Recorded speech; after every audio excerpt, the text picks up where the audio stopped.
यो हिस्से लागि आमा त पञ्चायतको मन्त्री हो। बाउ बाउ बाउ बाउ यस्ता कुलमा यो त कलङ्क जन्मिन्छ।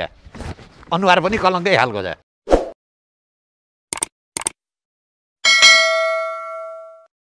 यिनका लोग्ने प्रधानमन्त्री भए कतिचोटि भुजा दिए, कति नेपालीले भुजा पाए।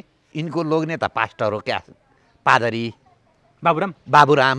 अब श्रीमती पनि पादरी रहेछन् यिनी। शेरबहादुर देउपाको डडेलधुरामा 7 रोपनी जग्गा 3वटा बाख्रा अरे जम्मा सम्पत्ति। अहिले 12 रोपनी त बेडा निलखाना सम्पत्ति। बाबुराम र हिसेलाले भारतीयलाई नआएर त दिनु हुँदैन भनेर बोल्छन् कहीँ।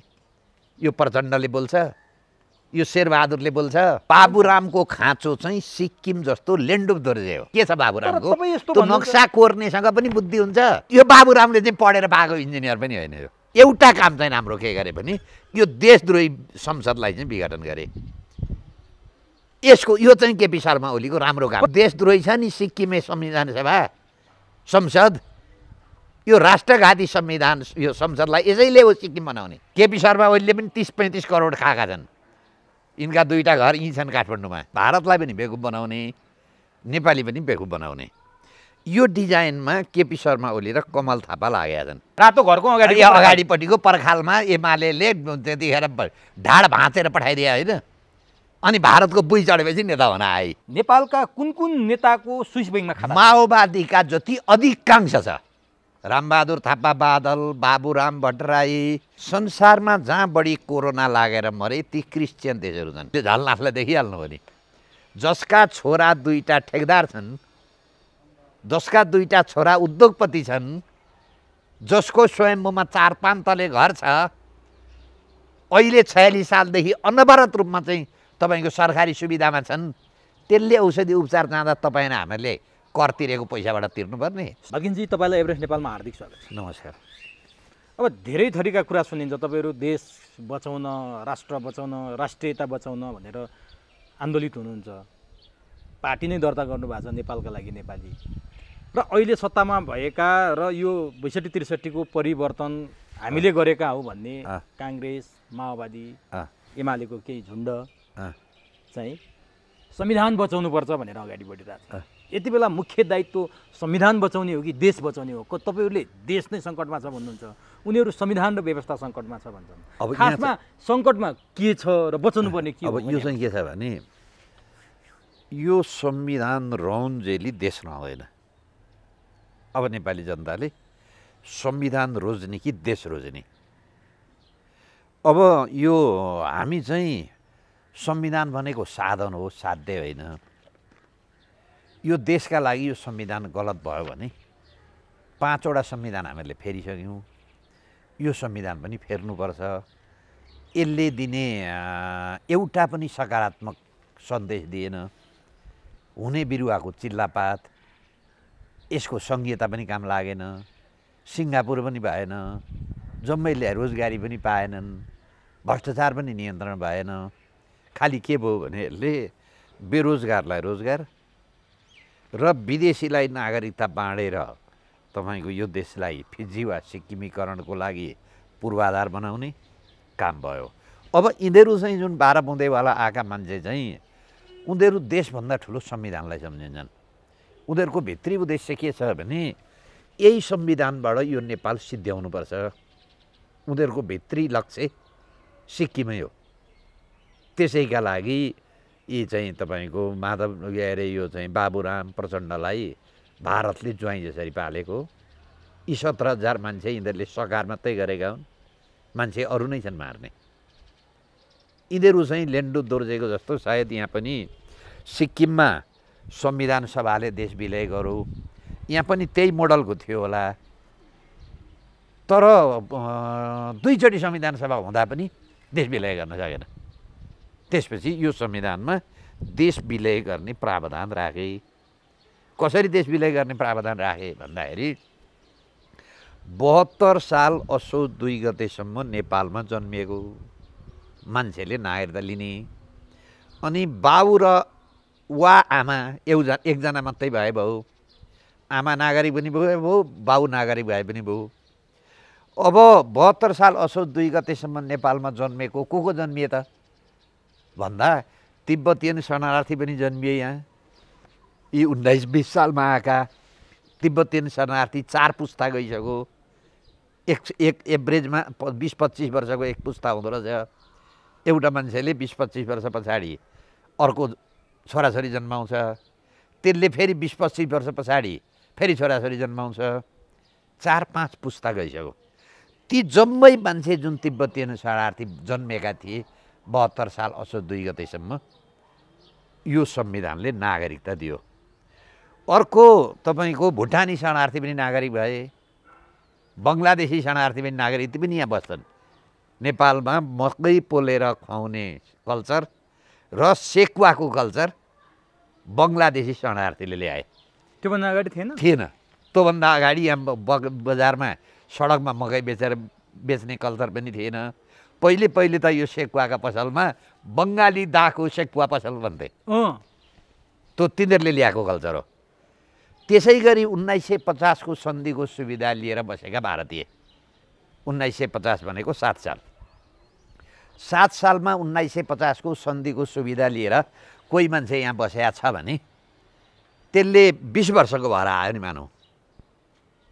त्यो 20 वर्ष भएर आएको भने त्यसले बिहे गर्यो, त्यो 40 वर्ष हुँदा त्यसको छोरो भयो, त्यो फेरि 40 वर्ष 20 वर्ष हुँदा त्यसले फेरि छोरो जन्मायो, फेरि त्यो 20 वर्ष हुँदा फेरि बिहे गर्यो भनेपछि 4-5 पुस्ता भए। त्यो 1950 को सन्धिको सुविधा लिएर बसेका 4-5 पुस्ता जम्मैलाई यो संविधानले नागरिकता दियो। हाम्रो यताबाट पनि त 1950 को सन्धिले यताका भारतमा नागरिकता पाएको छैन। जस्तो भारतमा 60-80 लाख मान्छे छन्। भारतको हकमा चाहिँ 1950 भन्दा पछि जन्मेको मान्छेले नागरिकता पाउँदैन। र एउटा घटना म तपाईँलाई सुनाउँछु। अमिक शेरचन्द र के सिंह भन्ने छ नि ठुला कम्युनिस्टका मोहन विक्रम सिंह, यो गिरिजा प्रसाद कोइराला भएका बेलामा यो नागरिकताको आधार वर्ष परिवर्तन गर्ने विषयमा ल ठिक छ त, हामी 46 साल चैत 23 गतेसम्म जन्मेको यहाँ नागरिक दिने हो भने भारतले पनि नेपालीलाई त्यसरी दिनु पर्यो नि त भन्दाखेरि प्रश्न उठाउँदा मोहन विक्रम सिंहले र अमिक शेरचन्दले यो भारतको पनि भन्नु हुँदैन, भारतको प्रश्न चाहिँ हामीले उठाउने होइन, हामीले भारतीयलाई चाहिँ दिने। जब भारतीयले त्यो प्रश्न यहाँ चाहिँ जन्मको आधारमा नागरिकता देऊ भन्दा यिनीहरूले के भन्न सक्थे भने ठिक छ त भारतमा पनि देऊ न त, तिम्रा मान्छे हाम्रामा छन्, हाम्रा मान्छे पनि तिम्रामा छन् भनेर यिनीहरूले भन्न सकेनन्। त्यो रोको कसले भन्दाखेरि मोहन विक्रम सिंह र अमिक शेरचन्दले, यी कसका मान्छे। यो अब कहाँ रोकिए, कसरी रोकिए तपाईँले चाहिँ प्रमाण? होइन, रोक्ने भनेको होइन, प्रस्ताव छलफल गर्दाखेरि जब उनीहरूको दबाब आयो नि जन्मको आधारबाट तिमीहरू नागरिकता देऊ भनेपछि यिनीहरूले पनि प्रश्न गर्न सक्थे नि। यस्तो व्यवस्था यो चाहिँ बाइलेटरल भन्छ। यो उनले जे व्यवहार गर्छ तपाईँले त्यही व्यवहार गर्नुपर्छ। यिनले नेपालमा ठिक छ जन्मको आधारमा नागरिकता दिने हो भने भारतमा पनि जन्मको आधारमा नागरिकता देऊ न त भन्ने यिनीहरूले प्रश्न उठाउन सकेनन्। भारतमा चाहिँ 1950 सन्धिको सुविधा लिएर बसेका मान्छे 1950 पछाडि जन्मको आधारमा नागरिकता पाउँदैनन्। नेपालमा पाउने अर्को 2टा उदाहरण दिन्छु म तपाईँलाई। वीरगन्जकी केटी पटनाको केटासँग बिहे भयो, रक्सौलका केटासँग बिहे भयो। त्यो रक्सौलका केटाबाट जन्मेका छोराछोरी हाम्रा देशका नागरिक हुन्छन्, किनभने आमा त नेपाली छ। अर्को, अब रक्सौलकी केटी वीरगन्जका केटाले ल्याएर बिहे गर्यो, त्यसबाट जन्मेका छोराछोरी रक्सौलका भारतीय नागरिक हुँदैनन्। पारस्परिकता पनि छैन। अन्तर्राष्ट्रिय कानुनमा एउटा पारस्परिकताको सिद्धान्त भन्ने हुन्छ। तिम्रा नागरिकलाई तिमी दिन्छौ, हामीले पनि दिन्छौँ। त्यसमा पनि भारत 140 अरबको जनसङ्ख्या, चीन 130 अरबको, हामी 3 अरबका, 3 करोडका, 140 करोडको भारत, 130-32 करोडको चीन, 3 करोडको नेपाली। तुलना गर्ने हो भने समुद्र र लोटा जस्ता छौँ हामी। लोटाका पानी, उनीहरू समुद्र। अब समुद्रलाई ल्याएर लोटामा हालिदियो भने लोटा कहाँ जान्छ? हरायो। हामी त्यस्तै अवस्थामा छौँ। त्यसैले नेपाली जनतालाई म के गर्छु भन्छु भने तपाईँ संविधान रोज्ने कि देश रोज्ने? तर तपाईँ देश रोज्ने कुरा गर्नुहुन्छ। अहिले सत्ता चलाउने र 62-63 को परिवर्तनको आफूलाई चाहिँ वाहक ठान्नेहरू चाहिँ संविधान र व्यवस्था जोगाउनु पर्छ हो संविधान र व्यवस्था उनीहरू किन जोगाउनु पर्छ त भन्दाखेरि देश गुमाउने मान्छे यिनीहरू सिक्किम बनाउन आएका मान्छे आरोप मात्रै हो कि यो साँच्चीकै हो होइन त्यसो भए भारतले किन पाल्यो त यिनीहरूलाई जोइ जस्तो कारण के छ नेपालका लागि हित गरे हो र एउटा कुरा छ नि र भारतलाई यत्रो विस्फोटक पदार्थ नेपालका मकैका बोटमा फालेनन् बन्दुक नेपालका बोटमा फालेनन् प्रणब मुखर्जीले यी हामीहरूले चलाएका मान्छे किन चलायो नेपालमा द्वन्द्व गराउन भारतले किन चाह्यो तर तपाईँहरू जो यो व्यवस्था रुचाउनुहुन्न यो संविधान रुचाउनुहुन्न गणतन्त्र रुचाउनुहुन्न तपाईँहरूले फैलाएको स्याल हुइयाँ भन्छन् के उनीहरू ल ठिक छ त प्रमाणित गरिदिउँ न त मैले एकछिनलाई म भन्छु यो नागरिकताको मलाई काङ्ग्रेसको कम्युनिस्टको माओवादीका जोसुकै आउन् म तपाईँ नै यो आयोजना गरिदिनुहोस् म उनीहरूलाई छलफल गर्न चाहन्छु म दोहोरो बहस गर्छु म कुरा गरौँ र मलाई राजेन्द्र महतोको जुन पटक पटक तपाईँहरूले कुरा उठाउनुहुन्छ नि 2028 सालमा राजाकै मान्छे अमरबहादुर थापाले त्यति बेला राजेन्द्र महतोलाई सर्लाहीको नागरिकता दिएको भनेर अहिले उनीहरू नै भन्छन् त्यति बेला दिएको नागरिकता अहिले हामीले कसरी खारिज गर्न सक्छौँ अब दिने राजा दोष दिने राजा चाहिँ खारिज गर्न मिल्ने अनि राजाले दिएको नागरिकता चाहिँ खारिज गर्न नमिल्ने राजा किन हटाएको गलत गरे भनेर हटाएको हो नि पञ्चायत किन हटाएको गलत गरौँ भनेर हटाएको हो नि राजाले दिएको नागरिकता खारिज नगर्ने हो भने राजा किन खारिज गरे त राजा चाहिँ खारिज गर्न सक्ने किन हटाएको राजा किन हटाएको पञ्चायत भन्दाखेरि देशको अहित गरे विकास गरेनन् भ्रष्टाचार गरेर स्विजरल्यान्डमा लगेर पैसा राखे आज मात्रै स्विस ब्याङ्कमा त स्विस ब्याङ्क नेपालीको पैसा त वर्षको दोब्बर हुन्छ दोब्बर हुने रहेछ 52 सालबाट सुरु भएको छ हेर्नुहोस् है यो आज कान्तिपुर पत्रिकाको रिपोर्ट अनुसार त्योभन्दा अगाडि त केही पनि रहन्छ जनयुद्ध पनि जनयुद्ध सुरु गरेपछि यो धनयुद्ध रहेछ यता धनयुद्ध गर्ने जनता लुट्ने ब्याङ्क लुट्ने त्यो पैसा लाएर स्विजरल्यान्ड ब्याङ्कमा राख्ने हेर्नुहोस् है जनयुद्ध कहाँको यसको जनयुद्ध चाहिँ धनयुद्ध हो रहेछ भन्ने कुरो त प्रमाणित भयो र बिचमा अलिकति घटै छ पैसा किन घट्यो त भन्दाखेरि अजय सुमारिकेका नाममा विदेशी लगानीका नाममा पैसा आयो यहाँ अनि त्यो फेरि पैसाको चाहिँ यहाँ झमेला भइसकेपछि फेरि बढ्न थाल्यो केपी शर्मा ओलीको पनि पैसा गयो प्रधानमन्त्री केपी शर्मा ओली नहुँदा प्रचण्डको मात्रै पैसा थियो अब केपी शर्मा ओली प्रधानमन्त्री 3 वर्ष 4 वर्ष हुन आँट्यो उनले फेरि कमाएर जम्मा गरे त्यो पैसा भेनेजुएलामा पनि गएको छ यिनीहरू त झुट कुरा बोल्दा रहेछ नि यसलाई एकछिन पम्पा देवी अनि ऐश्वर्यालाई भने राजाले लगेर स्विजरल्यान्डको बैंकमा रानीको पैसा राजाको पैसा छ सब विदेशमा पैसा लाएर नेपालीलाई गरिब बनाए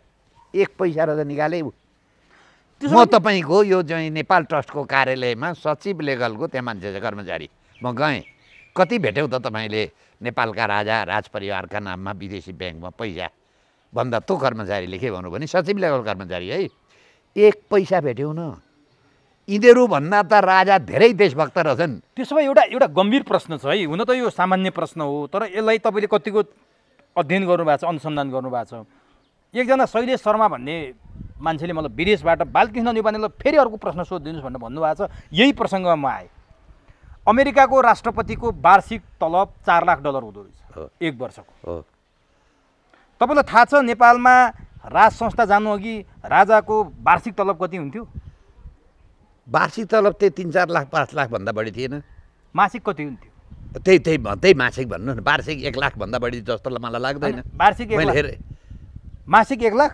मासिक 1 लाख भनेपछि वर्षको 12 लाख 12-15 लाख तर अब जम्मै तपाईँले भन्नुभयो त्यो दरबारको खर्च जस्तो भन्नुहोस् त्यहाँ दरबारका सेना थिए दरबारमा विशेष जारी विभाग थियो बस दरबारमा जाँचबुझ केन्द्र थियो अर्थात् जम्मै संरचना दरबारको त्यहाँबाट सञ्चालन थियो है कति खर्च हुन्थ्यो त्यहाँ वार्षिक अब त्यो चाहिँ मैले हेर्नुपर्छ अहिले जे होस् राजाको तलब वार्षिक सालाखाला 1 लाख हुन्थ्यो हुन्थ्यो होला अब भनिदिनुहोस् अहिले राष्ट्रपतिको तलब र प्रधानमन्त्रीको तलब कति छ नेपालमा अब अहिले राष्ट्रपतिको 1 लाख चान्चु नै होला भनेपछि वर्षको 12 लाख वर्ष 12 लाख प्रधानमन्त्रीको पनि त्यसैको 70-80 हजार चान्चुन् होला भनेपछि अमेरिकाको राष्ट्रपति एक वर्षमा उसको हिसाबले त $4 लाख खाँदो रहेछ होइन नेपालको प्रधानमन्त्री नेपालको राष्ट्रपतिको त 12 लाख भन्दा बढी त्यही त बढी भयो भन्दैछु त हामी अनि यो त देखिने खर्च भयो नि तलबको अब सातै प्रदेशमा प्रधानमन्त्री छन्, 8वटा राष्ट्रपति छन्, 8वटा राष्ट्रपति छन्, 8वटा प्रधानमन्त्री छन्। 8वटा प्रधानमन्त्री। नेपालको वार्षिक यिनीहरूको लागि मात्रै खर्च कति हुन्छ हिसाब गर्नु? 83% बजेट जान्छ यिनीहरूले तलब खानेमा मात्रै, यिनीहरूको सेता हाती जति जम्मै भनेपछि नि सामान्य खर्च। तपाईँहरूले नेपालका लागि नेपालीले के गर्नुभयो त? हामीले गर्ने यसो गऱ्यौँ, हामीले के भन्यौँ भने एजेन्डा यो, त्यसैले हामी यो संविधानको विरुद्धमा छौँ। यो संविधान कस्तो बनायौँ भने 886 संसद, 144 मन्त्री, 8वटा राष्ट्रपति, 8वटा प्रधानमन्त्री र 8वटा सभामुख, 8वटा संरचना। यसले राम्रो उपलब्धि गर्यो त गरेन? हामीले के भन्यौँ, यो 3 करोड जनसङ्ख्या भएका देशलाई यत्रो पद चाहिँदैन। युपीमा जानुहोस् 23 करोड जनसङ्ख्या छ, केन्द्रका संसद 80 जना पठाउँछ, प्रदेशका संसद 450 छन्, 40 कि 45 मन्त्री छन्। त्यो अनुसार हेर्ने हो भने यो 3 करोड जनसङ्ख्या भएकामा कति 5 जना भन्दा धेर हुने रहेछ मन्त्री, संसद 50 जना भन्दा पनि धेर हुने रहेछ। यो के गरियो भने बेरोजगारलाई रोजगार बनाइयो। त्यसैले हामीले भन्यौँ अब यो प्रणाली चेन्ज गरौँ। यो संविधान चाहिँ खालि यिनीहरूलाई बेरोजगारलाई रोजगार मात्रै भयो, जनतालाई केही पनि भएन। 30-32 वर्ष शासन गरिसक्यो, केही पनि विकास गरेन भनेर हामीले यो प्रश्न उठायौँ र त्यसमा विकल्प पनि दियौँ हामीले। अहिले 8वटा राष्ट्रपतिको ठाउँमा एउटा एकताको प्रतीक राजनीतिक अधिकार प्रयोग नगर्ने राष्ट्राध्यक्ष रेफ्रीको भूमिका मात्रै दिएर राजा राखौँ। त्यो राजालाई पनि हामी के भन्छौँ, नेपालमा गरिबी उन्मूलन हुन्जेली हामी पनि तलब खाँदैनौँ, राजाले पनि तलब खान पाउनुहुन्न। अनि के गरौँ, यो अहिले 30-32 हजार चाहिँ पैसा कमाएर भोट किनेर सुनको सिक्री दिएर भोट ल्याएका मान्छेले 3 करोड जनसङ्ख्यालाई शासन गर्ने, देशभरि प्रत्यक्ष निर्वाचित प्रधानमन्त्री प्रत्यक्ष निर्वाचित गरौँ। र अहिले हेर्नुहोस् त सार्खन 2/3 छैन, यतैमा गर्ने, विश्वास राख्ने अविश्वास राख्ने, अदालतमा मुद्दा पर्ने, यो जम्मै रोके प्रत्यक्ष निर्वाचित प्रधानमन्त्री गरौँ। 5 वर्ष सरकार तलमाथि हुँदैन, यो रोग पनि निको भयो।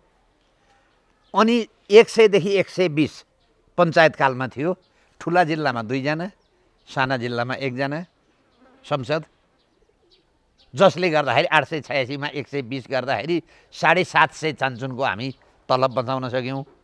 144 मन्त्रीका ठाउँमा 10 जना राखौँ, 133 को पैसा बचाउन सक्यौँ। 7वटा राष्ट्रपतिको र 7वटा प्रधानमन्त्रीको पैसा बचाउँ। त्यसो गर्दा हामी 20%ले सामान्य खर्च पुर्याउँछौँ, अहिले 83% छ। अनि हामी के गर्छौँ भने 80% पैसा विकास लाउँछौँ। अनि गरिबी उन्मूलन हुन्छ, अनि कलेज खुल्छन्, अनि हस्पिटल खुल्छन्, अनि सडक खुल्छ, अनि उद्योग खुल्छ।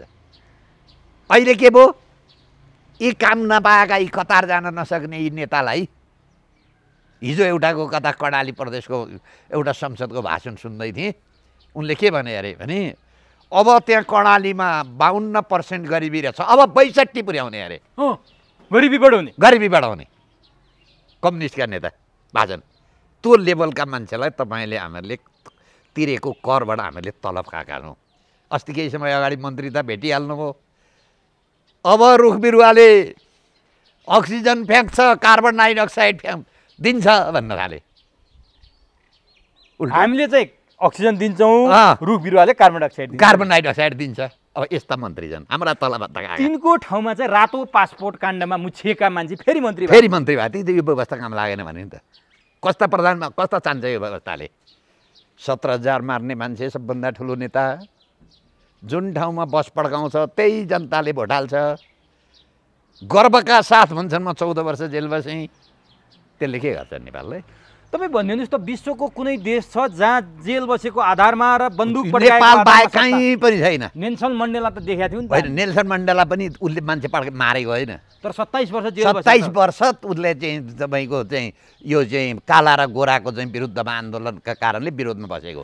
हाम्रा जस्तो ज्यान मारेर बसेको तर नि उसले राजनीतिक कारणले बस्यो। हाम्रामा त जम्मै मान्छे के गरे भने ज्यान मारेर बसे। नेल्सन मण्डेलाले मान्छे मारेको थिएन, बम पड्काएको थिएन, बस पड्काएको थिएन। तर नि बालकिनजी, छिमेकी मुलुक चिनमा नयाँ जनवादी गणतन्त्र चिन भनेर हामी पढ्थ्यौँ, त्यहाँ जनवाद छ, कम्युनिस्टको छ। हुन त त्यो अहिले परिष्कृत हुँदै पुँजीवादतिर ढल्क्यो भनेर पनि हामी पढ्छौँ, देख्छौँ, हेर्छौँ। माओ चिनमा जन्मे, कम्युनिस्ट नेपालमा चाहिँ प्रचण्डको नेतृत्वको कम्युनिस्ट जो संयुक्त जनमोर्चा भनिन्थ्यो नेकपा माओवादीको नाममा त्यस्तै सशस्त्र विद्रोह गर्छौँ भनेर उनीहरूले जनयुद्ध गरे, जसलाई चाहिँ उनीहरूले माओ सेतुङलाई चाहिँ पथप्रदर्शक नेताको रूपमा माने। माओ सेतुङले भन्थे सत्ता बन्दुकको नालबाट निस्कन्छ भनेपछि क्रान्तिमा सत्ता नै बन्दुकको नालबाट निस्किन्छ भने क्रान्ति गर्दा मान्छे मर्छन् नि भन्ने कुरालाई सामान्य रूपमा लिन सकिन्छ। सही कुरो रहेछ त। त्यसो भए त जनयुद्ध सुरु भएपछि सिङ्गापुर के अरे चाहिँ उसमा तपाईँको यो ब्याङ्कमा स्विस ब्याङ्कमा खाता घट्नु पर्थ्यो नि, किन बढो? बाहुन हेर्नुहोस् है, गजब छ। त्यो नेताले काहीँ बोलो मैले स्विजरल्यान्डको फलाना फलाना मान्छेका खातामा पैसा छ म ल्याउँछु भनौँ भनेन। तपाईँले त्यो उसैको छोराले 21 अरब प्रकाण्डले भने उनलाई थाहा होला नि, उनी एउटै पार्टीका मान्छे हुन्, पछि मात्रै फुटे। छोराका नाममा दुबईमा 21 अरब छ। केही त्यस्तो प्रमाण भेट्नु भएको छ कि स्विस ब्याङ्कमा प्रचण्डको नाममा पैसा छ? अब अनुसन्धान गरौँ न त। आज कान्तिपुरमा उनले वार्षिक प्रतिवेदन दिँदो रहेछ, संसारका कुन कुन देशबाट कति कति मान्छेको नाम भन्दो रहन्छ। किन स्विस ब्याङ्कमा राख्छन् त? स्विस ब्याङ्क चाहिँ स्विस ब्याङ्कको गोप्यता कायम गर्छ। उसले गभर्मेन्टले निर्णय गरेर अधिकारी गभर्मेन्टले भन्यो भने चाहिँ उसले सार्वजनिक गर्छ मान्छेको नाम, नभए उसको विश्वसनीयता के हो त भन्दाखेरि चाहिँ म गोप्यता तिम्रो कायम गरिदिन्छु। भनेपछि तपाईँको आशंकामा नेपालका कुन कुन नेताको स्विस ब्याङ्कमा खाता? माओवादीका जति अधिकांश छ, रामबहादुर थापा बादल, बाबुराम भट्टराई, त्यसपछि तपाईँ लगायत मान्छे लगेर एकजना खेमलाल देवकोटा वकिल छन् माओवादीका, उनी चाहिँ भौचर भर्न गएका अरे। स्विजरल्यान्ड संविधान बनाउने भनेर यिनीहरू गएका थिए। त्यो भनेको त्यो कति भयो, खातामा पैसा जम्मा गर्नु पऱ्यो, खाता ट्रान्सफर गर्नु पऱ्यो। र जब तपाईँको पुष्पकमल दाहालको छोरो परलोक भएपछि यिनको परिवारै गएर दुबईको 7 स्टार होटलमा बस्यो। त्यहाँको नियम के रहेछ भने उसका जम्मै परिवार आउनुपर्छ, नभए यो चाहिँ पैसा नामसारी गर्दिनँ। जम्मै परिवार लिएर गए नि। राज्यलाई थाहा हुँदैन? राज्य चाहिँ भ्रष्टाचारीका जिम्मामा छ त, कसरी थाहा अब? कारबाही गर्नु पऱ्यो नि। ल आज भन् म अहिले आज यो देशको शासक भएको भए आज कान्तिपुर पत्रिकामा निकाल्ने त म नागरिक आयोग बनाइहाल्थेँ। यो स्विस ब्याङ्कमा नेपालीको कहाँ कहाँ कति कति पैसा छ, यो समाचार के हो? स्विस ब्याङ्कलाई सरकारले निर्णय गरेर एक एक अधिकारी निर्णय यहाँ पठाइदेऊ। खड्गओलीको भोलिपल्ट पठाइदिन्छ। खड्गओलीको छ कि छैन? खड्गओलीको पनि छ। अनि खड्गओलीकै स्विस ब्याङ्कमा भएपछि हो, त्यही कारणले त गर्दैन। त्यो मात्रै छैन, भेनेजुएलामा पनि छ। केपी ओलीको जान्छन् नि, भेनेजुएला गएका छन्। त्यहाँको दूरसञ्चार कम्पनीमा लगानी छ भन्ने सुन्छु। हो, त्यसैले केपीले यो आयोग बनाउँदैनन्। आज शेरबहादुर शेरबहादुरको पनि छ। भनेपछि हाम्रा नेता हुन् कि विदेशका नेता हुन् त? विदेशबाटै आए त। तपाईँ पार्टी कहाँ खुलो? प्रचण्ड कहाँबाट प्रचण्ड भनेर आए? भारतबाट। बाबुराम प्रचण्ड कहाँबाट? यो रत्नपारको तपाईँको चाहिँ तपाईँको पर्खालमा, रातो घरको अगाडिपट्टिको पर्खालमा एमाले त्यतिखेर ढाड भाँचेर पठाइदिए होइन। अनि भारतको बुई चढेपछि नेता हुन आए। यी कसले बनाएका नेता हुन्? नेपाली काङ्ग्रेस कसकोले बनायो? कहाँ खुलो? भारतमा खुलो। अनि कसका नेता? आज एकछिनलाई भन्नु केपी शर्मा ओलीको मानु छैन। नभएको भए, म चाहिँ भएको भए आज म आयोग बनाइसक्थेँ र निर्णय गभर्मेन्टबाट के निर्णय गराउँथेँ भने यस्तो यस्तो समाचार सार्वजनिक भयो, यो सायद उसको वेबसाइटमा पनि छ, त्यही वेबसाइटको आधारमा कान्तिपुर पत्रिकाले छापो। त्यो को मान्छेको सम्पत्ति हो तुरन्त 24 घन्टाभित्र जानकारी गराएँ। यो सरकारले गरौला जस्तो त गराउँदै गरौँ। यो त उसको पनि छ। कहिले थाहा पाउने त नेपाली जनताले? हो, यो व्यवस्था सिद्ध्याउने, देशभक्त मान्छे ल्याउने हामीहरूले भनेका छौँ। यो काम हामी आका दिन गर्छौँ। तर नि बालकी, पहिलो मन्त्री परिषदको निर्णयबाट नेपालका नेताको संसारमा कहाँ कहाँ खातामा पैसा छ, भेनेजुएलादेखि अमेरिकादेखि। त्यो नागरिक आयोगमा हामी संयुक्त राष्ट्रसङ्घलाई पनि प्रतिनिधित्व गर्दैछौँ। हिजो शान्ति सम्झौतामा चाहिँ तिमी चाहिँ प्रतिनिधित्व गर्न मिल्ने, यो नेपालीको सम्पत्ति लगाएर भ्रष्टाचार गरेकोमा किन नगर्ने? एउटा हामी संयुक्त राष्ट्रसङ्घको प्रतिनिधि पनि राख्छौँ। त्यो प्रतिनिधि राखेपछि त्यसले त संसारका जुनसुकै देशको कुरो ल्याउन सक्छ नि। भ्रष्टाचार गरेर संसारमा पैसा राख्नु पाइँदैन। तर तपाईँहरू सरकारमा आउने कसरी? तपाईँले मद्दत गर्नुहोस्, उहाँले मद्दत गर्नुहोस्, जम्मै जनताले मद्दत गर्नुहोस्। किन नआउने? यी कहाँबाट आए? तर नागरिक हामी आकाशबाट यी आकाशबाट फिर्केर आएका होइन नि, यही जनताले भोट दिए हो नि। हामी आउँछौँ, सजिलो छ। यो कोरोना नियन्त्रण भएपछि हामी एउटा आन्दोलन घोषणा गर्छौँ। 2 दिन 3 दिन कन्टिन्यू काठमाडौँको सडकमा 50 लाख मान्छे आइदिनुहोस् त, केही नगरी चुप आएर प्ले कार्ड लिएर बस्नुहोस्। तर नि तपाईँहरू नागरिक सरकारको कुरा गर्दै हुनुहुन्थ्यो, मैले यता कदा सुने नागरिक सरकार बन्ने तयारी त छ। त्यो कस्तो भने दोस्रो खिलराज रेग्मी जन्मिएर नागरिक सरकार बन्दैछ। त्यहाँ बालकृष्ण न्यौपाने, सुरेन्द्र भण्डारी नेपालका नेपालीको लागि कुनै पनि त्यहाँ परिचित छैन त्यो ठाउँमा। उहाँहरू नागरिक सरकार भन्नुहुन्छ, तर नागरिक सरकार त बन्छ, भारतको इच्छामा बन्दैछ। त्यो हामी मान्दैनौँ। नेतृत्व चाहिँ दोस्रो खिलराजले गर्दै हो, त्यो हामी मान्दैनौँ। चोलेन्द्र शमशेर भन्ने कुरा आइरहेको होइन, त्यो हामी मान्दैनौँ। यो व्यवस्था संरक्षण गर्नलाई बनेको, त्यसको विरुद्धमा जानुपर्छ। त्यसले समस्या समाधान गर्दैन। हिजो खिलराजले गरेन नि। यो जनताको जुन आन्दोलित भावना छ त्यसलाई के हो भने मोड्नका लागि। तर सनातन राष्ट्र लेखेर भारतको इन्ट्रेस्ट के हो भने नेपालमा हिन्दू राष्ट्र हुनुपर्छ, किनभने भारतको यो 2072 सालको संविधान बनाउँदा भारतको भूमिका हुनुपर्ने। भारत आइसोलेट भयो किनकि जनयुद्ध त्यहीँ बसेर गरियो, 12 बुधे त्यहीँ गरियो, अन्तिममा सेफ ल्यान्डिङ भारतकै रोभरमा गरियो भनेपछि संविधान बनाउँदा हामीलाई जानकारी गराइएन भन्ने भारतको ठुलो असन्तुष्टि छ। त्यो कुरा चाहिँ नागरिक सरकारबाट भारत लागू गराउन चाहन्छ र सनातन राष्ट्र लेखिसकेपछि नेपालको समस्या समाधान हुन्छ। भारतले पनि वक्र दृष्टि राख्दैन। समाधान भनेको नागरिक सरकार हो, बालकृष्ण न्यौपानेहरू त उफ्रिने थच्चिने हो भन्छन्। के भन्नुहुन्छ? होइन, यो चाहिँ के हो भने त्यो समाधान होइन। यदि भइहाल्यो भने होइन, त्यो हामी विरोध गर्छौँ। हिजो भन्नुहोस् न तपाईँको एमालेवाला महेश बस्नेतले एउटा सामाजिक सञ्जालमा धर्मनिरपेक्ष गणतन्त्र र सङ्घीयता यो भएन, हामी फेर्छौँ भने।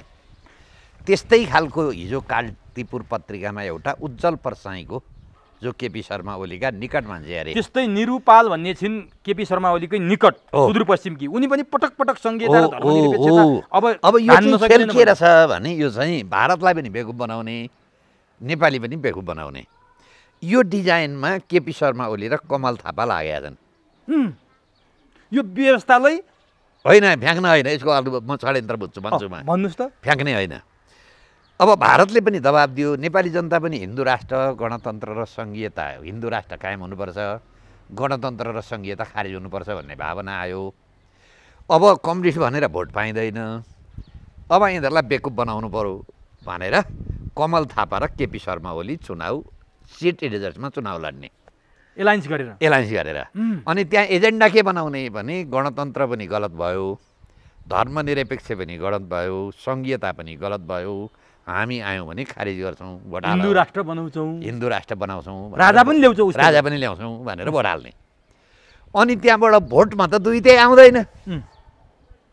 अनि के भन्ने भने 2 तिहाई खोजेको हामीहरूले, तिमीहरूले द्याएन, हामीले गरेन, अब गर्न सक्यौँ। अनि भारतलाई पनि के भन्ने भने अब हामी कोसिस गर्दैछौँ, अब 2 तिहाई नल्याइदियो संविधान संशोधन हुँदैन, नेपाली जनतालाई हिन्दू राष्ट्र राजा सङ्घीयता विरोधी भएको भएदेखि त 2 तिहाई दिन्थे, अर्को चुनावलाई गरौँला भनेर भारतलाई पनि बेकुफ बनाउने। यो जनतालाई पनि बेकुफ बनाउने, भारतलाई पनि बेकुफ बनाउने, राजालाई पनि बेकुफ बनाउने।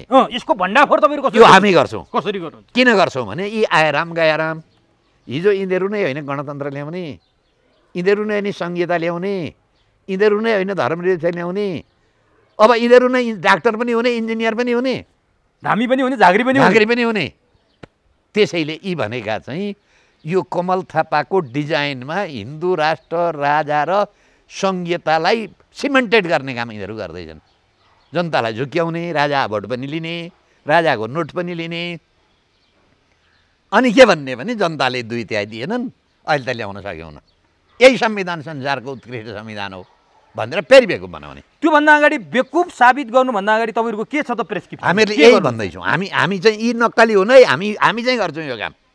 हिजोहरू त गणतन्त्रवाला मान्छे हुन्, यो गणतन्त्रको संविधान ल्याउने मान्छे हो। कमल थापा पनि गणतन्त्रको संविधान उत्कृष्ट संविधान भनेर बस्ने मान्छे हो। यस्ता जालजेलमा नपर नेपाली जनता हो। यी भनेको चाहिँ गणतन्त्रवादी हुन्, राजाको भोट, धर्मको भोट पनि लिने, राजाको भोट पनि लिने र हिन्दूको भोट पनि लिने, सङ्घीयता विरोधी भोट पनि लिने, अनि सङ्घीयता पनि नल्याउने, धर्मनिरपेक्ष पनि खारिज नगरेर र राजा पनि नल्याउने। यी राजाको पनि विरोधी, हिन्दू धर्मका पनि विरोधी र यस्ता चाहिँ तपाईँको यी चाहिँ काला चाहिँ उ छन् नि, यो तपाईँको साप हरियो साप, यो हरियो सापसँग तपाईँहरू बचाउनुहोस्। यो जतिखेरसम्म यो 72 सालको संविधान खारेज हुँदैन केही पनि आउँदैन। भनेपछि यो देशलाई, यो व्यवस्थालाई, जनतालाई खतरा 5 पूर्व प्रधानमन्त्रीले नेतृत्व गरेको गठबन्धनबाट छ कि केपी ओलीले नेतृत्व दुईटैबाट छ।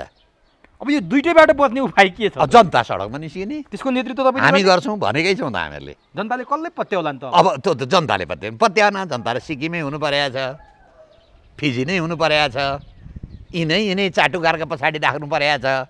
अर्कोचोटि वार्षिक प्रतिवेदन स्विस ब्याङ्कको आउँदाखेरि फेरि डबल भएको 1 खरब 1 जरब होला। अब त जरब भन्ने पनि हुन्छ होला नि त, खरबभन्दा माथि होला नि त, केही गणित त होला नि। त्यो आउनेछ भने त्यही प्रक्रिया गर्नु, यिनीको पछाडि लाग्नुहोस्। अब नि यो यिनीहरू त असफल, हिजो भन्नुहोस् न म तपाईँहरूलाई, यिनै पार्टी, यिनै एमाले काङ्ग्रेस। अहिले काङ्ग्रेस पनि हिन्दू धर्म र राजाको पक्षमा चुनाव लड्ने भन्दैछ अरे। काङ्ग्रेसका केही मान्छेहरू त्यो बोल्न थालिसके। अब हेर्नुहोस्, हिजो 47 सालको संविधान ल्याए, आफैले खारेज अरे। उनीहरूले बनाएको संविधान हो नि, उत्कृष्ट संविधान भन्थे। अब आफैले संविधान ल्याए, आफै फेरि खारिज गर्दैछन्। तर खारिज गर्ने होइन, यी त के हो भने यो चाहिँ जे आयाराम गयाराम, यी जनता जे भन्छन् त्यही हिँड्ने। यी छेपारा जस्ता। छेपाराको कस्तो हुन्छ भने जुन रुखको जस्तो चाहिँ रङ छ, छेपाराले त्यस्तै रङ बदल्छ। यी केपी शर्मा ओली, काङ्ग्रेस, शेरबहादुर, यी जनतालाई झुक्याउनका लागि कुनै यिनीहरूको राजनीति अडन छैन। यिनीहरूले जनतालाई झुक्याउनका लागि अघि आज सुन्दैछु हिजिला हामीको ट्विट आएको रहेछ, हिजिला हामीको, उनले गजब भनिछन्। जसले शिव र बुद्धलाई पुज्दैछ तिनीहरूलाई जाबो कोरोनाले मार्दैछ। हो, पूजा भन्दा भुजा चाहिएको छ। हो, ठ्याक्क भुजा। यिनका लोग्ने प्रधानमन्त्री भए, कतिचोटि भुजा दिए, कति नेपालीले भुजा पाए। यिनी पनि मन्त्री भइन् 2-2 भुजा दिने जिम्मा कसको? सिङ्गापुर हुन्छ भनेर जुलुस लगाएको होइन यिनीहरूले? भारतका बन्दुक ल्याएर नेपाली मारेको होइन? अहिले कसलाई यो प्रश्न गरेको? जहाँसम्म हिन्दू र बुद्धलाई कोरोनाको स्रोत भने यिनले, यिनलाई थाहा होला। यिनी अब यिनको लोग्ने त पास्टर हो क्या, पादरी बाबुराम। अब श्रीमती पनि पादरी रहेछन्, यिनी पास्टर रहेछन्। अब उनलाई थाहा हुनुपर्छ। पटक पटक यस्ता विवादित कुरा कहिले नेपाल खारिज गर्नुपर्छ भनिन्। यिनी भ्याटिकनबाट तलब खाने र इन्डियाबाट तलब खाने मान्छेलाई खारिज त स्वाभाविक हो। अनि कहिले नेपालको कागले झन्डै फेर्नुपर्छ काग भनेर कराएको अर्थ के हो भन्दाखेरि आफ्नै नाम भनेको। यी त देशद्रोही हुन्। यो देश पनि सिद्ध्याउने, धर्म पनि सिद्ध्याउने। र उनलाई हिसेलामेलाई म भन्न चाहन्छु, संसारमा जहाँ बढी कोरोना लागेर मरे ती क्रिस्चियन देशहरू छन्। अमेरिका, बेलायत, तपाईँको यो फुटबल ब्राजिल, जहाँ छ। अब यो चाहिँ क्रिस्चियन धर्म र यी पश्चिमा संस्कृति भन्नुहोस् न, हात मिलाउने, अङ्कमाल गर्ने, हक गर्ने, अनि त्यहाँबाट के हो जुतै लाएर खाने, जथाभावी खाने। अहिले चाहिँ उनीहरूसँग के हो भने हात मिलाउन छोडेर नमस्ते।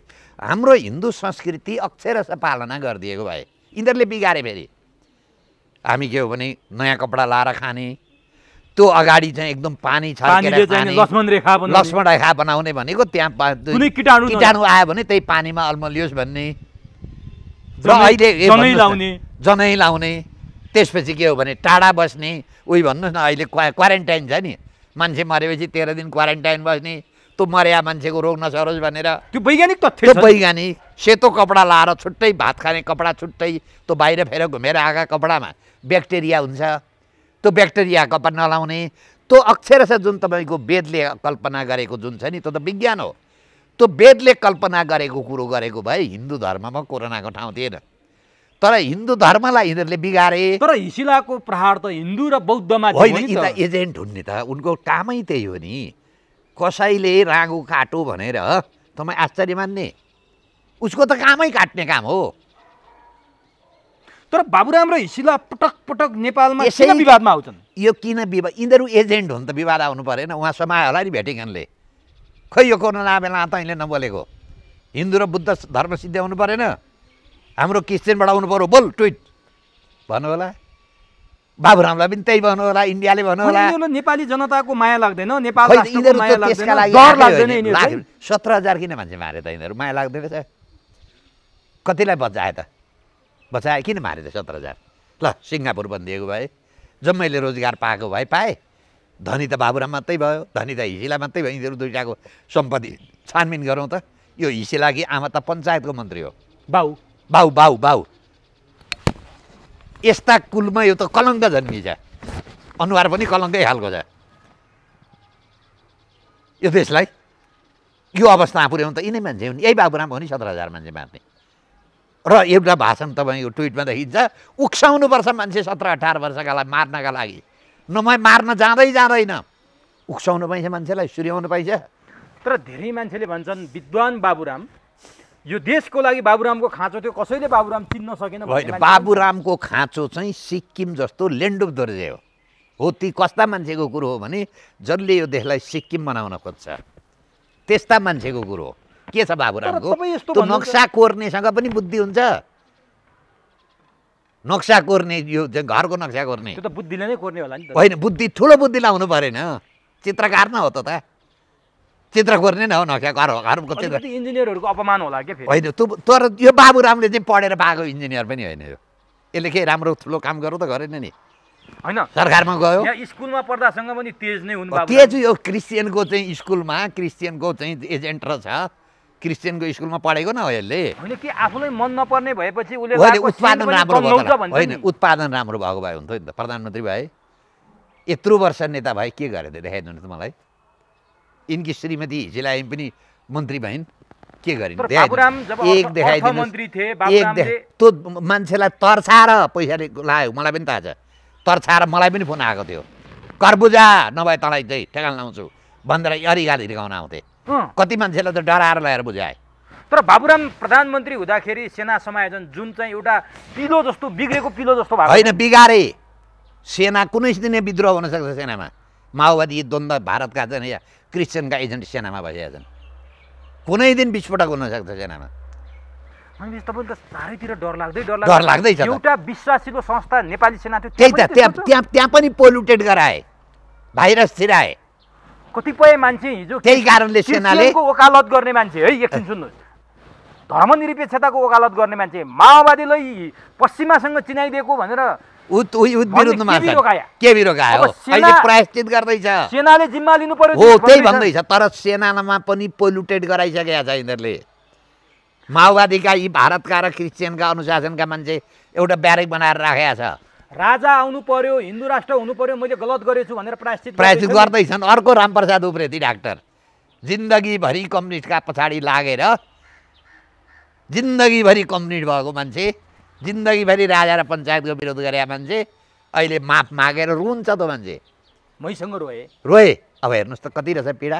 त्यस्ता कति मान्छे छन्, हेर्नु निस्किन मात्रै दिनुहोस् न। अब यो भर्खर सुरुवात हुँदैछ। होइन, साँच्चीकै सेनालाई देश जिम्मा दिने बेला भएको। किनभने केपी रोकाया के भन्छन् भने विदेशी सेनाको परेड खेलेर विदेशी सेनाको अधीनमा बस्ने कि आफ्नो सेनालाई देश सुम्पिने भन्दैछन्। होइन, अब एउटा गजब के छ भने यी 12 बुँदेवाला देशद्रोही हुन्।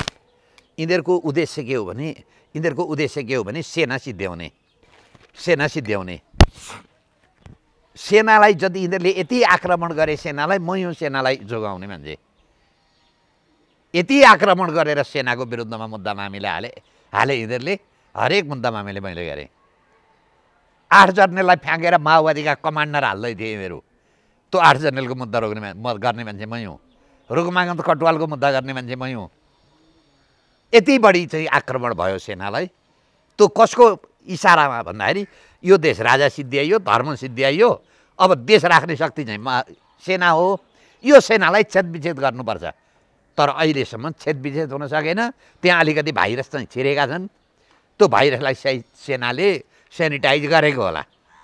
अब के देख्नु, भ्याक्सिन लगाएको होला। के साँच्चीकै सेना सक्रिय भएर सेना सक्रिय हुनुपर्छ, तर जनताको दबाबमा। जनताले सडकबाट सेना आऊ र जनताले 51% जनताले सेना माग नगरिकन सेना बाहिर आउनु हुँदैन। तर हिजो राष्ट्रपतिले नि, एउटा आलङ्कारिक राष्ट्रपतिले 4वटै सुरक्षाङ्गका प्रमुख र गृहमन्त्रीसँग 1 घण्टा शीतल निवासमा छलफल गरिन्। के आलङ्कारिक राष्ट्रपतिले गृहमन्त्री 4वटा सुरक्षा प्रमुखलाई बोलाएर निर्देशन दिन मिल्छ? प्रधानमन्त्रीले गर्ने काम त्यसैलाई ल्याएको होइन त राष्ट्रपति। यही संविधान बनाएर ल्याएका हो नि त। गरिन् त गरिन्। के राष्ट्रपति शासन सुरु हुन थाल्यो हो नेपालमा? ठिकै हो, यही संविधानभित्रको यिनीहरूले ल्याएको राष्ट्रपति खोजे कि राजा खोजे? होइन, त्यो क्रमशः हुँदै जान्छ नि, पर बाटो एकैचोटि पुगिँदैन। तपाईहरु यो व्यवस्था र संविधानलाई छेदविच्छेद पार्न जे गरे पनि हुन्छ भनेर हो, सही कुरो बसेर हेर्नु भयो। यो संविधानलाई छेदविच्छेद गर्ने जसले गरे पनि त्यसलाई धन्यवाद। भनेपछि केपी ओली संविधान जे छेदविच्छेद गर्न खोज्ने, राष्ट्रपति त्यही गर्न खोज्ने, यिनीहरू नै हुन् त सबभन्दा छेदविच्छेद। तपाईहरु र केपी ओलीको त एकछिनलाई भन्नुहोस् न, अहिले 5 जना प्रधानमन्त्री विदेशी हस्तक्षेप निम्ति हुने, जो विदेशीबाट जन्मिएर आए, विदेशीका चाहिँ जुठो खाएर आए, विदेशीका एजेन्ट हुन्, त्यसले विदेशी हस्तक्षेप देख्न थाल्यो नि। कहाँ पुगेछ कुरो? बाबुरामको जन्म कसले गयो? जवाहरलाल नेहरू युनिभर्सिटीले। कसका कारणले सत्ता आए? यहाँका कारणले, इन्डियाका कारणले।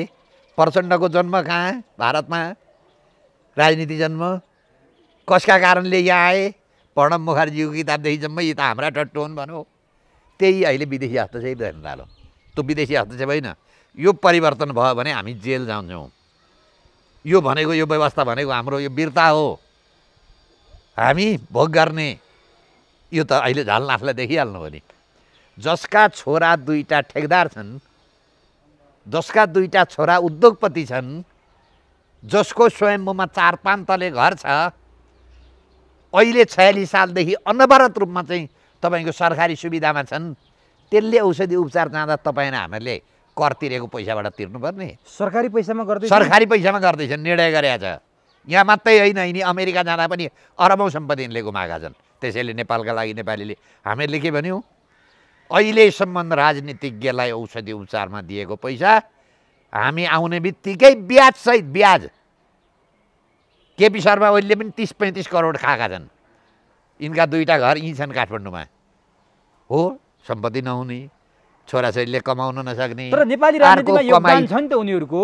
केपी ओली 14 वर्ष जेल बसे, झलनाथले सम्पूर्ण जीवन। योगदान छ भने के वीरता हो यो? त्यसो भए त राजाले त एकीकरण गरिदिया देश हो नि त, जम्मै खाका भयो हुन्थ्यो नि त। चित्त बुझाए? खाका त रहन्छ नि। मैले एकीकरण गरेको देश, मैले जसै नि खान पाउँछु। मेरा पुर्खा पृथ्वीनारायण शाहले एकीकरण नगरिदिया भए नेपाल हुन्थ्यो भन्न पाइन्छ? झलनाथले कति पैसा निकालेर गएछन्? यिनले कमसेकम पनि अहिलेसम्म यिनका उपचारका नाममा 1 अरब पैसा खाएको हुनुपर्छ। झलनाथले मात्रै? झलनाथले मात्रै। सर्पको लागि 72 करोड। 72 करोड जम्मैको साउ ब्याज भन्दैछु म। ब्याङ्क ब्याज, चक्रवर्ती ब्याज लाएर हजुर गर्छौँ। पुगेन भने घर लिलाम गर्छौँ। यो विषयमा खै त प्रतिपक्ष बोले? अब किन? यिनीहरू त जम्मै मिलिजुली खाने हुन्। यिनीहरू जम्मै मिलिजुली भाग शान्ति जय नेपाल। उसले पनि खाएको छ नि। आज मैले काहीँ सामाजिक सञ्जालमा पढाएको छु। यी चाहिँ तपाईँको चाहिँ शेरबहादुर देउपाको डडेलधुरामा 7 रोपनी जग्गा, 3 वटा बाख्रा अरे जम्मा सम्पत्ति। अहिले 12 रोपनी त बुढा नीलकण्ठ सम्पत्ति छ अरे। छानबिन गरौँ त। त्यसैले हामीले नेपालका लागि नेपालीले भन्यौँ आम्दानीको स्रोत के हो शेरबहादुर देउपा? यो जम्मै भ्रष्टाचार। अनि कस्तो 1 वर्ष उच्चको त्यसले भन्दैछ पुष्पकमल दाल 1 नम्बर होइन, 1 नम्बर त शेरबहादुर भट्ट भन्छ। त्यो सामाजिक सञ्जालमा कमेन्ट आएको छ। त्यो उसैले भनौँ 7 रोपनी जग्गा, 3टा बाख्रा, यिनको टोटल सम्पत्ति। अनि यो देशका भ्रष्टहरूलाई काया पलट गर्ने, देश हामी गर्छौँ, बनाउने, स्विजरल्यान्ड बनाउने भनेर 10 वर्ष बन्दुक पड्काएका प्रचण्ड र बाबुरामले धनयुद्ध रहेछ। धनयुद्ध। यहाँ बन्दुक पड्किन थालेपछि सिङ्गापुर, स्विजरल्यान्ड ब्याङ्कमा पैसा बढ्न थाल्यो। कसले पैसा खुवाए? दिए। भारतले पैसा दियो, अमेरिकनले पैसा दियो, क्रिस्चियनले पैसा दिए, यहाँका लुटे। जम्मै पैसा कटर कटर स्विजरल्यान्डको खातामा जम्मा गर्छ। 1-1 हजुर गर्छौँ ब्याजसहित लाएर। यो पनि उत्यो पम्फादेवीको जस्तै हल्ला होइन? होइन, हामी छोड्नुहोस्, हामी बेरोजगार। उनीहरूले पनि यस्तै कुरा गरेर पञ्चायत विरुद्ध आन्दोलन गरे। उनीहरू र हामीमा फरक। तपाईले ठ्याक्कै त्यही सिक्नु भयो? होइन होइन, म यो देशको यहीँ लडेको मान्छे। म भारतमा गएर निर्वाचन बसे होइन, विदेशका बन्दुक र बम ल्याएर नेपाली मारेको होइन, यो देशको हित गरिरहेको मान्छे। गिरिजाले महाकाली बेत्ता मुद्दा लडाएर नेपालको हक कायम गराउने मान्छे। बारम्बार नागरिकता बाँड्दा देशको हित गरे। यिनीहरूले एउटा काम देखाइदिनुहोस् त देशको हितमा। जति कोसिस गरे देशको अहितमै काम गरे। बाबुराम र हिसेलाले भारतीयलाई नागरिकता दिनु हुँदैन भनेर बोल्छन् कहीँ? यो प्रचण्डले बोल्छ, यो शेरबहादुरले बोल्छ, यो यो यो यो कमल थापाले बोल्छ, हामी बोल्छौँ। गरेर देखाएको भन्दैछु त, गरेर। भनेपछि अहिले पनि नागरिकता रोक्यौँ, हिजो यो गिटी बालुवा पनि हामीहरूले रोक्यौँ। अब त्यहीमा आउँदैछु म। भनेपछि यो लडाइँ देश जोगाउने र देश सिद्ध्याउने बिचको लडाइँ हो। संविधान राख्ने शक्ति, देश सिद्ध्याउने शक्ति। अस्ति मैले यो नागरिकताको अध्यादेशमा बहस गरेँ। श्रीमान, देश ठुलो कि संविधान ठुलो? यो संविधानले देश तलमाथि हुन्छ, संविधान मान्नु पर्दैन। किन मान्ने संविधान? यस देशले 10वटा संविधान जन्माउँछ, तर संविधानले देश जन्माउँदैन नि। कहीँ जन्माएको संविधानले देश छैन नि। देशका लागि संविधान फ्याँकिदिनुपर्छ। अब म अन्तिमतिर सवाल दिन्छु। यो त देशको चिन्ताको विषय हो। तपाईँले एउटा नागरिक अगुवा जस्तो हिसाबले एउटा यो देशको चिन्ता गर्नुभयो। अर्कोतर्फ कानुन व्यवसायीको हिसाबले र आफ्नो कानुनको ज्ञाताको हिसाबले पटक पटक भएका राष्ट्रघातको विरुद्ध एक्लै बालकृष्ण न्यौपाने लडेको कुरा इतिहासै बनिसकेको छ। तपाईँले फेरिस्त सुनाइसक्नु भएको छ। पछिल्लो हप्तामा मात्रै अदालतका केही अन्तरिम आदेशले सरकारलाई धक्का महसुस भएको छ कि यतातिर धक्का देखाएर संसद पुनर्स्थापना गर्ने खेल, जस्तो प्रचण्ड र माधव नेपालले चितवनमा लड्डु खाए, त्यसको केही समयपछि त केपी ओलीले लड्डु खाए संसद, के अरे नेकपा फुटिसकेपछि त, फुटाइदिइसकेपछि। त्यसै गरी अहिले अनेक किसिमका गिट्टी बालुवा रोक्ने, नागरिकता अध्यादेश रोक्ने, राजदूत बन्न, ब्याचलर पास गर्न, स्नातक पास गर्न नपर्ने कार्यविधि रोक्ने, यता यो देखाइदिने, अनि अन्तिममा संसद विघटन सदर पो गरिदिने हो कि के हो यो? होइन, यो सदर भयो भने चाहिँ देश जोगिन्छ। संसद पुनर्बहाली भयो भने यो नागरिकता अध्यादेश पनि ऐनको रूपमा पहिले पास हुन्छ। हेर्नुहोस् है, दोस्रो पास के हुन्छ भने एमसिसी पास हुन्छ। यो दुईटाबाट बच्ने हो भने जनताले दबाब दिनुपर्छ। संसद विघटन भयो भने जनताका हातमा जान्छ। संसद पुनर्बहाली भयो भने जनताका हातमा जाँदैन, जनताका प्रतिनिधिको हातमा जान्छ। प्रतिनिधि त एजेन्ट हुन्। शेरबहादुर एमसिसी पास भन्छ। यो मधेसी पार्टी, अर्को छ नि यो यादव, उपेन्द्र यादव त यता बसिरहेको छ। पुनर्बहाली भएका भोलिपल्ट नागरिकता ऐन लान्छ, फेरि पास हुन्छ। त्यसैले म त के भन्छु भने, पुनर्बहाली भएन भने जनताले छान्छन् नि त। ल, ठिक नेतालाई भोट हाल्छ। चुनावै हुँदैन, चुनाव गर्ने नियतले घोषणा गरिएकै होइन भन्छन्। अब भएन भने त जान्छ त व्यवस्था। केही भ्याकुम क्रिएट गर्दै हुनुहुन्छ तपाईँहरू, जहाँ खेल्न सजिलो हुन्छ भनेर आरोप लाग्छ। होइन, यो जुनले हात्ती पाल्ने स्थिति सिर्जना गर्ने तपाईँहरूको हात छ भन्छ। हात्ती पाल्ने, दाना दिन नसक्ने किन अर्कालाई दोष दिनुहुन्छ? त्यो हात्ती मालिकको समस्या हो। दाना खान दिन सक्ने छैन भने हात्ती नपाल्नुहोस्, गधा पाल्नुहोस्। गधा पनिलाई पनि दिन सक्ने छैन नि, खरायो पाल्नुहोस्। पाल्ने भने सान दिनका लागि हात्ती पाल्ने भन्ने, अनि दाना खान जाँदाखेरि दाना चाहिँ नदिने। यो संविधानमा चुनाव गराउन नसक्ने यस्ता लठुवाले यो शासन चलाएर चल्छ त? चल्दैन। त्यसो भए भनिदिनु, सर्वोच्च अदालतका पछिल्ला कदम नागरिकता अध्यादेश, म तपाईँसित कुरा गरिसकेँ। अहिले नागरिकता देशभक्तबाट देश जोगाउने काममा सकारात्मक छ। गिट्टी बालुवा र अहिलेसम्म यो पनि सकारात्मक छ, राम्रो। अदालतलाई धन्यवाद दिनुपर्छ। अहिले मात्रै होइन, 46 सालदेखि देश बचाउने काममा राष्ट्रियताप्रति जुन भूमिका अदालतको छ, सराहनीय छ। अहिलेसम्म त्यसमा चुकेको छैन अदालत। तर बारम्बार अहिले पनि जनतामा जाने बाटो बन्द नगरौँ। फिल्टर हो चुनाव भनेको चाहिँ। पानी फिल्टरमा हालेर खानुभयो भने चाहिँ सफा हुन्छ। त्यसै खोलाबाट इनारबाट झिकेर खानुभयो भने फोहोर हुन्छ। यी राजनीति हिजो बाढी आएका बेला कुडा कर्कडा जम्मै आए। अब अहिले चुनावमा जाँदा ठिक छ, को ठिक हो, को बेठिक हो, कुन पार्टी राम्रो हो, कुन पार्टी खराब हो, जनताले भन्छन् नि त। सार्वभौम सत्ता जनतामा छ भने होइन। जनतामा जाने निर्णय गर्दा किन बाधा दिने? अब चुनाव हुन सकेन भने जान्छ त झन् राम्रो। के बिग्रिया छ? यहाँ 3 करोड जनता छैनन्, मान्छे छैनन् शासन चलाउने छन्। त्यसैले म के अनुरोध गर्छु भने अदालतले राजनीतिक कुरा हस्तक्षेप नगरौँ, कानुनी कुरा, राष्ट्रियताका कुरा अदालतले हस्तक्षेप गरौँ। हिजो 47 सालको संविधान पनि यही बहाली पुनर्बहालीले गयो। अब पनि जाने सङ्केतमा छ। हामीहरूलाई त पुनर्बहाली गरे पनि जान्छ। तर दुर्भाग्य के छ भने यो देशमा नागरिकता विधेयक ऐन पास गरिदिएर सिक्किम बनाइसक्यो भने अनि बाँकी रहँदैन। मरे जीवित रहेन औषधि गर्ने, सास रहेन आश हुन्छ। तर सासै गयो भन्दै त आश हुँदैन। तर केपी ओलीलाई अदालतले धक्कै धक्का दिया हो। अहिले गलत काम गरेपछि त धक्का दिनुपर्छ नि त। उनी सत्ताका लागि नागरिकता दिनलाई महत्त्व ल्याउने, यता एकाबाट यता ढुङ्गा हान्ने, ऊ त्यहाँबाट ढुङ्गा हान्ने, यिनलाई एउटा टाट्नामा कसले घाँस खुवाइदियो? यी कसका मान्छे रहेछन्? यी त सत्ताका मान्छे रहेछन्। तर यसलाई ल्याएर एउटा काम चाहिँ राम्रो के गरे भने यो देशद्रोही संसदलाई चाहिँ विघटन गरे।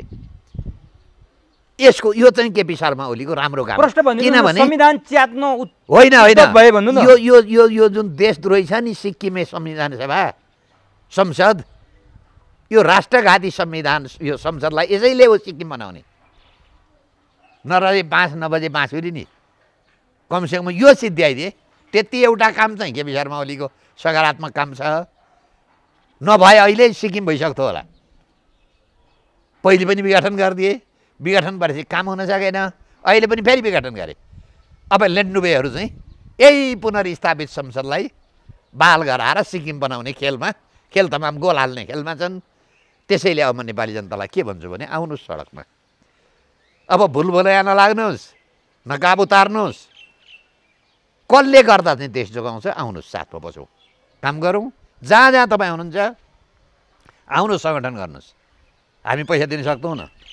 आफै सङ्गठन गर्नुहोस्, आफै मान्छे लाउनुहोस्, आफै भोलि चुनाव लड्नुहोस्।